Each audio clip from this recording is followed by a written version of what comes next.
एक टीचर का एक स्टूडेंट के साथ अफेयर चल रहा है, ऐसे एक अफवाह फैल जाती है। टीचर की वाइफ भी उस पर शक करने लग गई और इस वजह से उनमें दूरियां बढ़ जाती है। उनकी लाइफ में आए तूफानों की वजह से एक दूसरे से बहुत दूर चले गए थे। क्या फिर से पहले जैसे रह पाएंगे, या हम आज की हमारी सीरीज फिडेलिटी 2022 की एक नेटफ्लिक्स सीरीज में देखेंगे। इसका और एक translated name devotion a story of love and desire भी है। अगर आपको एक्सप्लेनेशन अच्छा लगता है तो प्लीज से लाइक और कमेंट जरूर कर दीजिएगा। अब बिना किसी देरी के एक्सप्लेनेशन स्टार्ट करते हैं।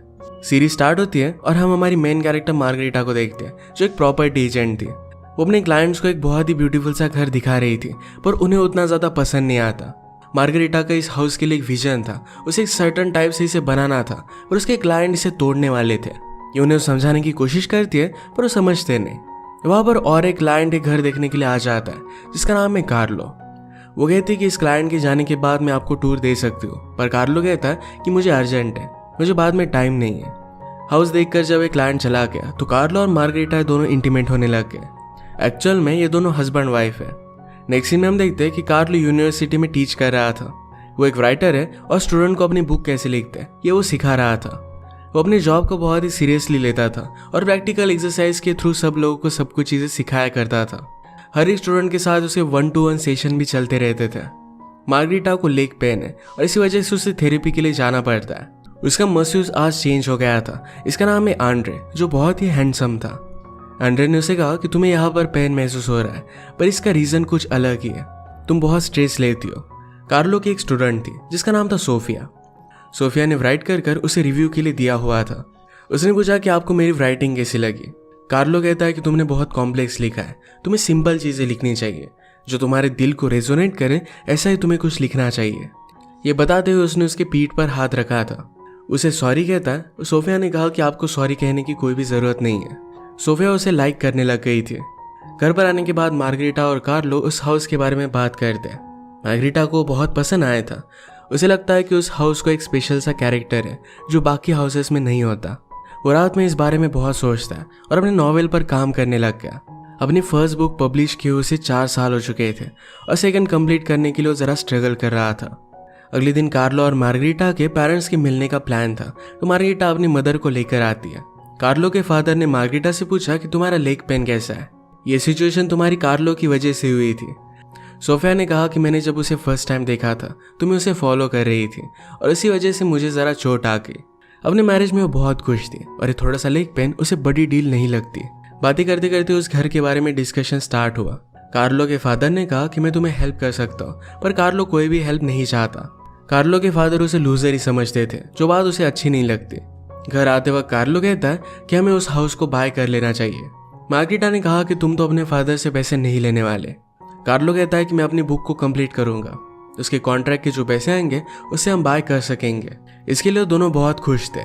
नेक्स्ट सीन में कार्लो और सोफिया का 1-to-1 सेशन चल रहा था। कार्लो सोफिया से कहता है कि अपने नॉवेल लिखते हो तुम्हें कुछ करेज दिखाना चाहिए, अपने अंदर की फीलिंग्स तुम्हें बाहर निकालनी चाहिए। अपना फर्स्ट नॉवेल लिखते हुए भी वो स्टक हो गया था और मार्गरेटा से उसे प्यार हो गया और इसमें उसने पूरा नॉवेल लिख डाला था। सोफिया कहती कि मेरी राइटिंग बहुत ही पर्सनल है, अगर आप आपकी सेकंड बुक की राइटिंग मुझे दिखाओगे तो मैं भी अपना वर्क शेयर करूंगी। कार्लो कहता है कि मैं इस पर सोचूंगा, पर सोफिया ने अपना माइंड चेंज कर लिया और अपनी बुक को उसे नहीं दिखाती। अगले दिन जो क्लाइंट घर को तोड़ने वाला था वो मार्गरेटा से मिलने के लिए आता है। वो घर बाय करने के लिए रेडी थे, पर वो जरा कम पैसे दे रहे थे। वैसे उनके पास पैसों की कोई भी कमी नहीं थी, पर फिर भी थोड़ा सा बार्गेनिंग वो करने वाले थे। नेक्स्ट सीन में कार्लो सोफिया को घर छोड़ देता है, पर सोफिया का ब्रेसलेट उसकी गाड़ी में रह चुका था। रात में मार्गरेटा और कार्लो अपने फ्रेंड और एडिटर से मिल गए। कार्लो ने एडिटर को बता दिया कि जल्दी तुम्हारे लिए मैं कुछ ना कुछ तो लिख कर भेज दूंगा। मार्गरेटा ने कहा कि मेरी वजह से इसकी फर्स्ट बुक कंप्लीट हुई थी और सेकंड बुक भी फर्स्ट टाइम मैं ही पढ़ूंगी।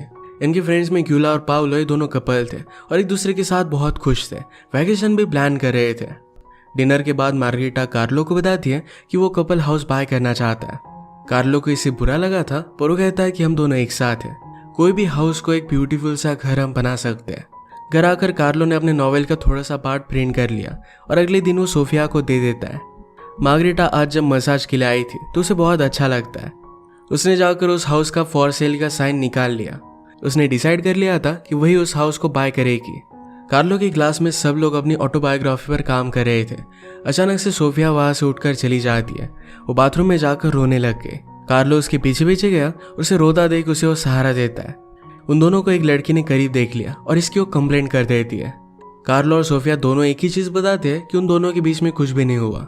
सोफिया कहती कि रोते रोते मुझे चक्कर आ गई थी और कार्लो ने मुझे उठने में हेल्प कर दी।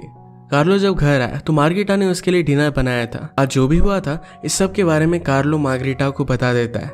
मार्गरीटा इस बात से अपसेट हो गई। उसे हाउस के बारे में बताने वाली थी पर अब कुछ भी बताती नहीं। रात में उसे नींद नहीं आती। उसने कार्लो से पूछा कि क्या तुम हैप्पी हो। कार्लो कहता है कि ऑफ कोर्स मैं हैप्पी हूँ। मार्गरीटा पूछती कि उस लड़की का नाम क्या था, क्या तुम्हें वो अच्छी लगती है। कार्लो कहता कि क्या तुम जेलस हो रही हो, हम दोनों के बीच में कुछ भी नहीं हुआ था। वो फिर मार्गरीटा के करीब आ गया और ये दोनों इंटीमेट हो गए। रात में मार्गरीटा सोफिया की राइटिंग देखती है। उसे लगा कि सोफिया राइटिंग में कार्लो की बात कर रही थी। अगले दिन काम पर आने के बाद मार्गरीटा की फ्रेंड ने उसे पूछा कि वो कपल हाउस बाय करने वाला था, उनका क्या हुआ। मार्गरीटा कहती कि अब वो इंटरेस्टेड नहीं है, वो अब भी वो हाउस पाना चाहती थी। आज सोफिया रास्ते से गुजरते वक्त अचानक से बहुत डिस्टर्ब हो जाती है। वो घर पर आई और उसने लिखना स्टार्ट कर दिया। मार्गरीटा ने सोफिया को सोशल मीडिया पर स्टॉक किया।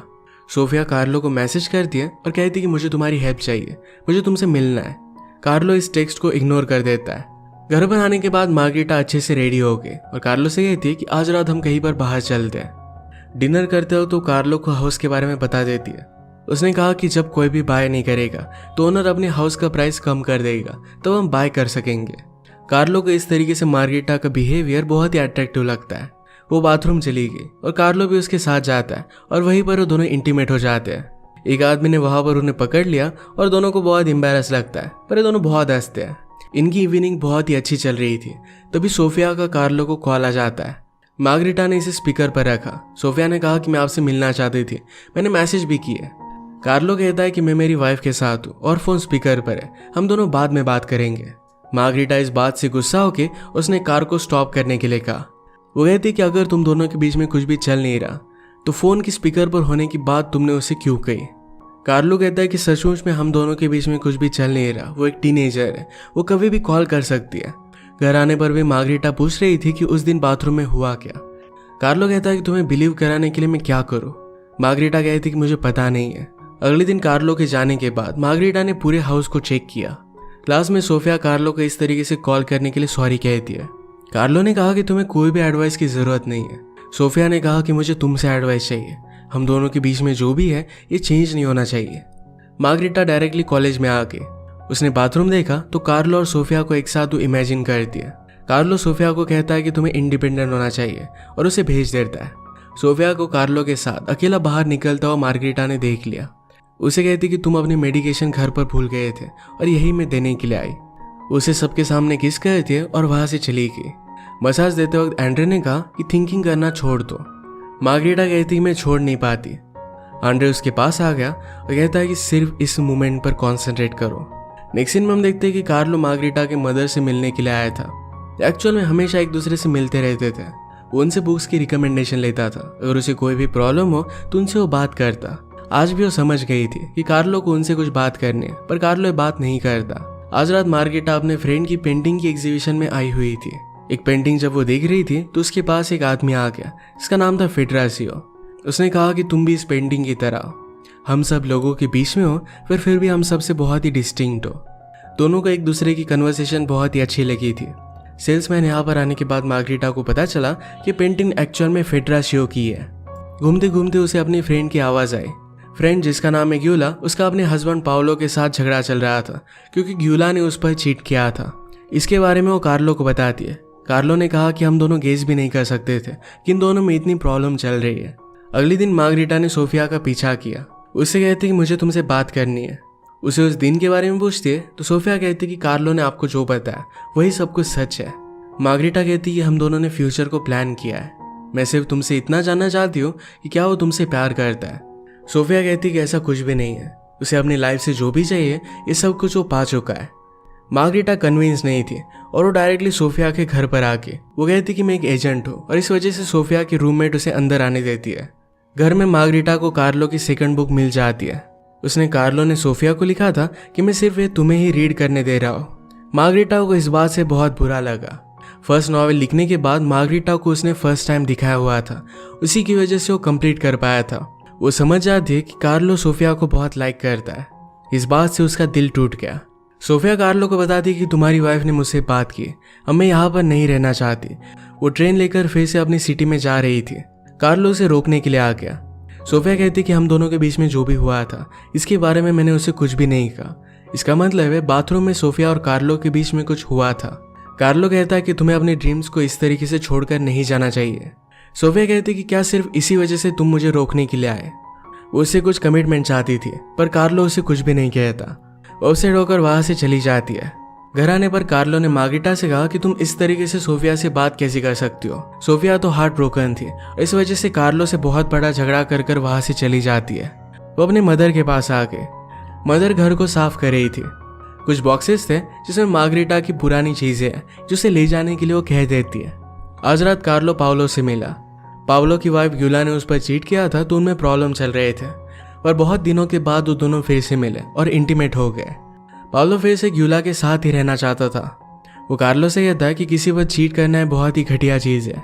रात में कार्लो और मार्गरेटा एक दूसरे को बहुत ही मिस कर रहे थे। दोनों ऑनलाइन थे पर फिर भी एक दूसरे को मैसेज नहीं करते। अगले दिन मार्गरेटा जब काम पर आए तो उसकी फ्रेंड को पता चल गया था कि हाउस के साथ मार्गरेटा ने क्या किया है। इस बात से वो बहुत ही गुस्सा हो गए। मार्गरेटा ने उसे सॉरी कहा और सब कुछ ठीक करने वाली थी। वो अपने फ्रेंड ग्यूला से मिलने के लिए आती है। मार्गरेटा ने कहा कि तुम्हारे साथ ये सब चल रहा था, तुमने मुझे कुछ भी बताया नहीं। ग्यूला ने कहा कि इस तरीके से चीट करना मुझे बहुत ही गिल्टी लग रहा था। मेरे और पाउलो के बीच में कुछ प्रॉब्लम चल रहे थे और इसी वजह से मैं ज़रा डिस्टर्ब थी। तभी उस लड़की से मैं मिली। उसे उसके साथ बहुत ही अच्छा लगता, पर वो प्यार तो पाउलो के साथ ही कर दिया। उसने जो भी किया इसके लिए उसे बहुत ही गिल्टी लग रहा था। आज मसाज लेते वक्त मार्गरेटा एंड्रे को और भी पास से मसाज देने के लिए कहती है। घर जाते वक्त एंड्रे उसे लिफ्ट ऑफर करता है पर मार्गरेटा ने मना कर दिया। नेक्स्ट सीन में हम देखते हैं कि सोफिया कार्लो के पास वापस आ गई थी। सोफिया ने कहा कि तुम्हारी नॉवेल पढ़ने के बाद मुझे बहुत इंस्पिरेशन मिली। तुम्हारे वर्ड्स में दर्द है। अपनी स्टोरी बताने के लिए उसे वर्ड्स मिल नहीं रहे थे। कार्लो कहता है कि और इंस्पिरेशन के लिए हम बुक स्टोर में चलते हैं। बुक स्टोर में कार्लो का एडिटर उन्हें देख लेता है। उसे भी सोफिया अच्छी लगी थी। वहीं पर एक राइटर का इवेंट चल रहा था तो सोफिया इसे बहुत एंजॉय करती है। इसके बाद उसने कार्लो से पूछा कि हम दोनों ड्रीम्स के लिए चल सकते हैं। कार्लो कहता है कि अच्छा आइडिया नहीं है। वो डायरेक्टली मार्गरेटा के पास आ गया। वो कहता है कि कल रात मैंने तुम्हें बहुत मिस किया। मार्गरेटा को भी बुरा लग रहा था तो ये दोनों घर आ गए और इंटीमेट हो जाते हैं। इसके बाद उनके कुछ दिन एक दूसरे के साथ ही गए। मार्गरेटा अपने वर्क पर अपने फ्रेंड को फिर से सॉरी कहती है। उसके और कार्लो के बीच में जो भी चल रहा था इस सब के बारे में उसने उसे बता दिया। फ्रेंड ने पूछा कि अब तुम दोनों की रिलेशनशिप कैसी है। मार्गरेटा कहती कि उन दोनों के बीच में चल क्या रहा है इसके बारे में उसे भी अब पता नहीं है। सारी चीज़ों के बारे में एक अच्छा कम्युनिकेशन उनमें हुआ ही नहीं है। कार्लो सोफिया को किसी और के साथ नोटिस करता है और वहां से चला जाता है। आज रात मार्गरेटा ने फिर से मसाज लिया और एंड्रे उसे फिर से लिफ्ट ऑफर करता है। आज उसने एक्सेप्ट कर ली। एंड्रे पूछता है कि तुम्हें कहाँ जाना है। मार्गरेटा कहती कि तुम्हें जहाँ पर भी मुझे ले जाना है वहां पर तुम ले जा सकते हो। वो कार्लो के साथ उसके घर पर गई पर उसे लगता है कि ये सब गलत है और फिर वो घर वापस आ जाती है। क्लास में सोफिया कार्लो के पास आकर कहती है कि मैंने राइटिंग फिर से स्टार्ट कर दी है। कार्लो फिर से सोफिया और उसके बॉयफ्रेंड को नोटिस करता है। वो अपने बुक में कॉन्सेंट्रेट करने लग गया था। रात में मार्गरेटा को एंड्रे का मैसेज आया और कहा कि शायद मैंने तुम्हें ट्रबल में ला दिया होगा। मार्गरेटा कहती कि तुमने कुछ भी किया नहीं।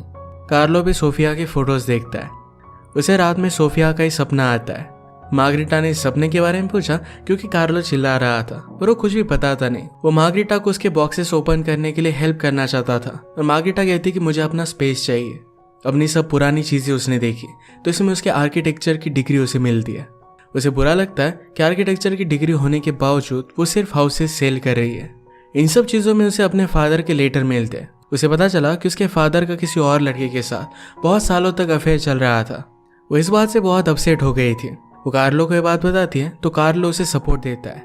मार्गरेटा ने कहा कि मुझे ये सब मदर को क्या बताना चाहिए। कार्लो कहता है कि इस बात को बहुत टाइम गुजर चुका है, अब कुछ भी फर्क नहीं पड़ने वाला। मार्गरेटा बहुत ही कंफ्यूज थी। कार्लो कहता है कि चलो आज फ्रेंड के साथ डिनर करते हैं। फ्रेंड्स उनकी फर्स्ट डेट कैसी थी इसके बारे में बात कर रहे थे। कार्लो ने भी अपने फर्स्ट डेट के बारे में कहा।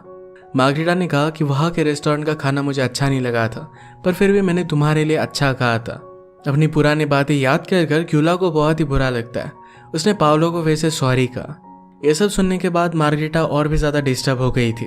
वो कार्लो से कहती है हम हमेशा प्रिटेंड करते रहते हैं कि हम बहुत ही हैप्पी कपल है पर कभी भी ऐसा होता नहीं है। मैंने 5 सालों से सिर्फ तुम्हारे बारे में सोचा है, तुम्हें सपोर्ट किया है और एक दिन उठकर तुम 20 साल की लड़की के साथ अफेयर कर लेते हो। कार्लो फिर से कहता है कि वो सिर्फ एक मिसअंडरस्टैंडिंग थी। मार्गरेटा ने कहा कि तुम एक बहुत बड़े सेल्फिश आदमी हो और वहां से वो चली गई। नेक्स्ट डे कार्लो ने अपने एडिटर को सब स्टूडेंट से मिलने के लिए बुलाया हुआ था। सब लोग रात में डिनर के लिए जाते हैं। मार्गरेटा अपने मदर से उसके और कार्लो की फाइट के बारे में बात करती है। मदर ने कहा कि तुम्हें जाकर पार्टी में उसे सरप्राइज करना चाहिए, उसे अच्छा लगेगा। इस पार्टी में कार्लो और सोफिया एक दूसरे को देख रहे थे। सोफिया ने उसे मैसेज किया और कहा कि तुम्हें मेरे साथ डांस करना चाहिए। कार्लो कहता है कि सबके सामने हम डांस नहीं कर सकते। वो बाद में नीचे आया तो देखता है कि सोफिया और उसके बॉयफ्रेंड का ब्रेकअप हो गया है। मार्गरेटा रेडी होकर बाहर तो निकली, पर वो एंड्रे के पास आती है। सोफिया का ब्रेकअप होने के बाद कार्लो से बात करने लगता है। सोफिया ने कहा कि क्या हम कहीं पर चल सकते हैं। कार्लो से पूछता है, क्या तुम मुझे प्रोवोक करने के लिए सब कर रही थी? सोफिया कहती है कि मुझे लगा था कि तुम समझ नहीं पाओगे। इसके बाद वो एक पार्क के पास आ गए। वो क्लोज था, पर फिर भी फेंस चढ़कर वो अंदर आ गए। मार्गरेटा एंड्रे के एड्रेस पर गई तो एक स्ट्रीट फाइटर था। पार्क में सोफिया कहती है, किसी पर भी ट्रस्ट करना है मेरे लिए बहुत ही हार्ड है, पर एक मिरेकल है जो मैं तुम पर बहुत ट्रस्ट करती हूँ। उसके करीब आ गई और ये दोनों किस करते हैं। कार्लो ने सोफिया से कहा कि मैं ये सब नहीं कर सकता। सोफिया इस बात से अपसेट हो गई। उसने जो स्टोरी लिखी थी वो कार्लो को दे देती है और कहा कि मैं यहाँ से हमेशा के लिए जा रही हूँ। वो बहुत ही हर्ट हो गई थी। एंड्रे फाइट जीत जाता है और मार्गरेटा को अपने साथ वो लेकर गया। पार्क से निकलते हुए कार्लो को अरेस्ट कर लिया गया। नेक्स्ट सीन में हम देखते हैं कि एंड्रे और मार्गरेटा जब घर जा रहे थे तो एक दूसरे को किस कर लेते हैं। अरेस्ट होने के बाद वो मार्गरेटा को कॉल लगाता है। वो उसे सब कुछ एक्सप्लेन करना चाहता था, पर मार्गरेटा कहती है कि मुझे कोई भी एक्सप्लेनेशन नहीं चाहिए, हमारा मैरिज पूरी तरीके से बर्बाद हो चुका है। अपसेट होकर वहां से चली गई। अगले दिन कार्लो को प्रिंसिपल ने बुलाया। वो कहते हैं कि कल रात तुम सोफिया के साथ थे और इसी वजह से उसे वो फायर कर देते हैं। मार्गरेटा एंड्रे के पास आई और ये दोनों इंटीमेट हो जाते हैं। सोफिया घर आने के बाद उसकी राइटिंग उसके फादर को दिखाती है। जब वो छोटी थी तो एक दिन उसकी मदर उसे ड्राइव के लिए लेकर गई। उस दिन उसकी मदर बहुत अपसेट थी और जानबूझकर उसने गाड़ी ठोक दी। ये सब पढ़कर फादर रोने लगते हैं। पैरेलल में हम देखते हैं कि हाउस के लिए मार्गरेटा को और एक क्लाइंट मिला था। उन्हें हाउस बहुत ही पसंद आता है और जिस तरीके से मार्गरेटा को इस हाउस को डिज़ाइन करना था उसी तरीके से डिज़ाइन वो मान लेते हैं। सोफिया के फादर ने उससे बात की, कहा कि मुझे हमेशा से पता था, मैं तुम पर वो सब प्रेशर नहीं डालना चाहता था। तुमने ये सब लिखकर बहुत अच्छा किया। फाइनली इस बारे में हम बात कर सकते हैं। फादर पूछते हैं कि तुम वापस क्यों आई। सोफिया ने कहा कि जो भी मैं करना चाहती थी, जो लिखना चाहती थी, वो मैं कंप्लीट कर चुकी हूँ। वहाँ रहने से कोई भी पॉइंट नहीं है। उसे नहीं लगता कि वो एक अच्छी राइटर है। फादर ने कहा कि तुम में ये सब लिखने का करेज है और यही बात सबसे इम्पोर्टेंट है।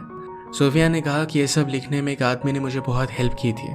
फादर पूछते कि क्या उसी की वजह से तुम यहाँ पर हो। सोफिया कहती कि हम दोनों के बीच में अब कुछ भी नहीं है। फादर कहते कि तो फिर हमारे घर के सामने वो कौन है।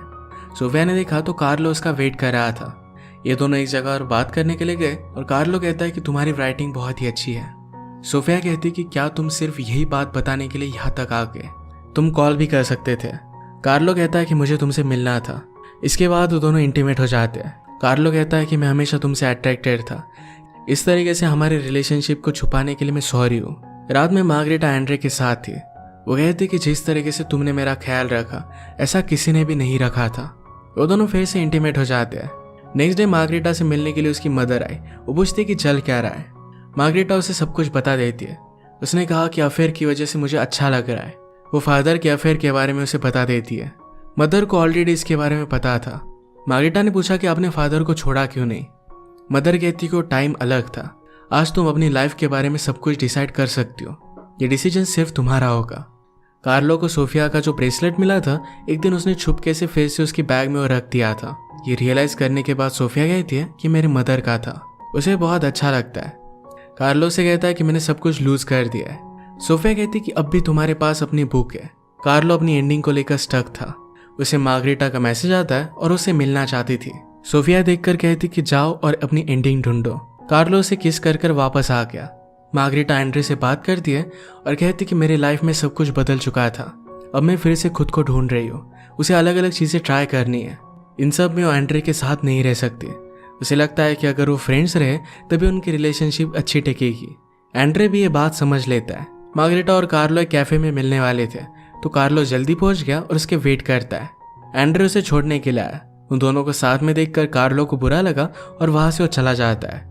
मार्गरेटा उसका वेट ही करती रही। घर आकर गुस्से में कार्लो ने अपनी नॉवेल को डिलीट कर दिया। उसे अब नहीं लग रहा था कि उसके नॉवेल की अब एक हैप्पी एंडिंग हो पाएगी। नेक्स्ट सीन में हम मार्गरेटा और कार्लो किस तरीके से फर्स्ट टाइम मिले थे इसका एक फ्लैशबैक देखते हैं। दोनों एक कैफे में थे, एक दूसरे को नोटिस करते हैं, पर कार्लो को कुछ काम था तो निकल जाता है। उसका मोबाइल उसके टेबल पर ही रह गया। मार्गरेटा देने के लिए उसके पीछे भागी, पर उसके पैर पर चोट आ गई। उसी चोट की वजह से अब भी उसके लेग में पेन होता है। कार्लो ने बाद में अपने मोबाइल पर कॉल किया। ये मार्गरेटा उठाती है और उसकी रिंगटोन वो पहचान गई। वो दोनों समझ गए थे कि उनमें बहुत सारी सिमिलरिटीज है। मार्गरेटा अपने एक्सीडेंट के बारे में उसे बताती है तो कार्लो हॉस्पिटल में आ गया। उसे एग्जैक्ट रूम नहीं बताती और कहती कि स्ट्रेट आओ। स्ट्रेट आने पर उसे फूल दिखे तो एक फूल उसे निकालने के लिए कहती है। वो फिर उसके सामने ही खड़ी थी। कार्लो कहता है कि क्या ये फूल देखकर मैं तुम्हें सॉरी कह सकता हूँ। मार्गरेटा कहती है कि तुम्हें कुछ अलग करना पड़ेगा। कार्लो कहता है मैं तुम्हें डिनर पर लेकर जाना चाहता हूँ। और इसी तरीके से इनकी लव स्टोरी स्टार्ट हुई थी। और फिर से हम प्रेजेंट में आते हैं। कार्लो अपने एडिटर के साथ हैंग आउट कर रहा था। जिन न्यू राइटर्स को एडवाइस की जरूरत थी उन्हें वो हेल्प कर रहा था। सोफिया उसे मिलने के लिए आई और वो बहुत ही खुश थी क्योंकि उसकी बुक अब पब्लिश हो रही थी। मार्गरेटा ने एंड्री के साथ अपनी फ्रेंडशिप कंटिन्यू की थी। उसे हॉस्पिटल से कॉल आता है, उसकी मदर को एक इंजरी हुई थी। मार्गरेटा के आने से पहले कार्लो वहां पर था। वो कहता है कि कोई भी सीरियस इंजरी नहीं है, सिर्फ थोड़ा सा ऑपरेशन करना पड़ेगा। उसे पूछता है कि क्या ऑपरेशन होने तक मैं यहाँ पर रुक सकता हूँ। मार्गरेटा इसके लिए हाँ कहती है। ये दोनों एक दूसरे से बात करने लग गए और कार्लो को पता था कि मार्गरेटा अपना खुद का स्टूडियो बना रही है जिसमें वो इंटीरियर डिजाइनिंग की कंसल्टेंसी स्टार्ट कर रही है। मार्गरेटा से मिलने के लिए फेडरा शिवा है जो उसका बॉयफ्रेंड है। ये वही है जिससे वो आर्ट गैलरी में मिली थी। अपनी मदर के ऑपरेशन की वजह से मार्गरेटा अपना इवेंट पोस्टपोन करने वाली थी। मदर ने कहा कि मैं तुम्हें सक्सेसफुल देखना चाहती हूँ, मेरी वजह से इस इवेंट को मत रोकना। कार्लो भी अपनी डेटिंग लाइफ अब एंजॉय कर रहा था। मार्गरेटा ने रात में एक आर्टिकल देखा जिसमें उसे सोफिया की ऐड दिखती है। उसकी बुक पब्लिशिंग का इवेंट था। नेक्स्ट सीन में कार्लो अपने फ्रेंड से बात कर रहा था। मार्गरेटा से मिलकर उसे बहुत अच्छा लगा, इसके बारे में उसे वो बता देता है। इसी के पैरेलल में मार्गरेटा की फ्रेंड भी उससे बात कर रही थी। उसे पूछती कि कार्लो को मिलकर तुम्हें कैसा लगा। मार्गरेटा कहती कि हम दोनों के बीच में कुछ भी नहीं है। फ्रेंड ने कहा कि तुम्हारी रिलेशनशिप बीच में ही छूट गई है, तुम्हें क्लोजर नहीं मिला है। मार्गरेटा भी एडमिट करती है कि वो भी कार्लो को मिस कर रही है। एक्चुअल में फ्रेंड्स ने मिलकर ही प्लान बनाया था कि दोनों को क्या लग रहा है इसके बारे में उन्हें पता चल सके। वो ऑब्वियसली एक दूसरे के साथ रहना चाहते हैं। मार्गरेटा का इवेंट कब होने वाला था ये कार्लो को उसका फ्रेंड बता देता है। कार्लो के साथ उसके एडिटर ने बात की। उसने कहा कि तुम राइटर को गाइड करने के लिए बहुत अच्छे हो। हमारे पेरिस के ब्रांच में एक पोजीशन ओपन हुई है जहां पर जाकर तुम जॉब कर सकते हो। कार्लो इसके लिए पहले अनश्योर था पर इसे वो एक्सेप्ट कर लेता है। आज कार्लो और मार्गरेटा एक दूसरे के बारे में बहुत सोच रहे थे। सोफिया के बुक इवेंट पर कार्लो उसके साथ था तो मार्गरेटा ये जाकर देख कर आई। उसे कुछ भी बात ना किए चली जाती है। सोफिया के इवेंट बहुत सक्सेसफुल रहा। उसने कहा कि अब तुम मेरे एडिटर हो। कार्लो से पेरिस के बारे में बता देता है और सोफिया भी इसके लिए बहुत एक्साइटेड थी। मार्गरेटा की ओपनिंग हुई और अपने लाइफ के इस न्यू एडवेंचर के लिए वो बहुत ही एक्साइटेड थी। कार्लो मार्गरेटा के स्टूडियो के बाहर आ जाता है। उसने कहा कि तुम्हारा स्टूडियो तो बहुत ही ब्यूटीफुल है। वो उसकी ट्रेस की तारीफ कर रहा था तो मार्गरेटा उसे बाहर देख लेती है। वो उसके पास चली गई। कार्लो कहता है कि मैं वंडर करता हूँ, अगर मैंने सोफिया के बारे में तुम्हें नहीं बताया होता तो हम दोनों में ऐसा कुछ भी नहीं होता। ये सब कुछ मिसअंडरस्टैंडिंग कभी भी नहीं होती। हम दोनों अभी भी साथ रहते हैं। मार्गरेटा कहती कि मैं भी इसके बारे में हमेशा सोचती रहती हूँ। कार्लो कहता है कि मैं तुम्हारे बारे में बहुत सोच रहा हूँ। जब हम दोनों एक दूसरे के साथ नहीं थे तो मुझे पता चला कि लाइफ में इम्पोर्टेंट क्या है। तुमने मुझे हमेशा इंस्पायर किया है। मैं इस लाइफ में जो भी हूँ सिर्फ तुम्हारी वजह से। सोफिया ने कहा कि यह बात बहुत ही ब्यूटीफुल है। उसके करीब आ गई और उसे किस कर लेती है। कार्लो पूछता है कि अब हम दोनों का क्या। फर्स्ट डेट पर मार्गरेटा ने जैसे उसे कहा था कि तुम फिगर आउट करो कि आगे हमें क्या करना है, उसी तरीके से इस बार भी वो बताकर चली जाती है। उनकी रिलेशनशिप को फिर से चांस देना चाहती है। कार्लो को सुनकर बहुत अच्छा लगा और दोनों फिर से एक साथ थे। इसी के साथ ये सीरीज एंड हो जाती है। वो हमेशा एक दूसरे के लिए परफेक्ट थे, पर सिर्फ थोड़े से अट्रैक्शन की वजह से वो दूसरी चीज़ें एक्सप्लोर करना चाहते थे। वो कुछ भी करे फिर भी उन दोनों को एक दूसरे के पास वापस आना ही है, ये बात उन्होंने रियलाइज कर ली थी। अपनी रिलेशनशिप को कंटिन्यू करते। इसी के साथ आज का वीडियो हम खत्म करते हैं। अगर आपको एक्सप्लेनेशन अच्छा लगा तो प्लीज़ इसे लाइक और कमेंट जरूर कर दीजिएगा। मैं बहुत सारी स्टोरीज लेकर आते रहता हूँ, तो प्लीज़ चैनल को सब्सक्राइब कर दीजिए और बेल नोटिफिकेशन आइकॉन दबाना मत भूलिएगा। हम फिर से मिलेंगे और एक नए मूवी के साथ। तब तक के लिए थैंक यू और आप अपने आप का ख्याल रखिए।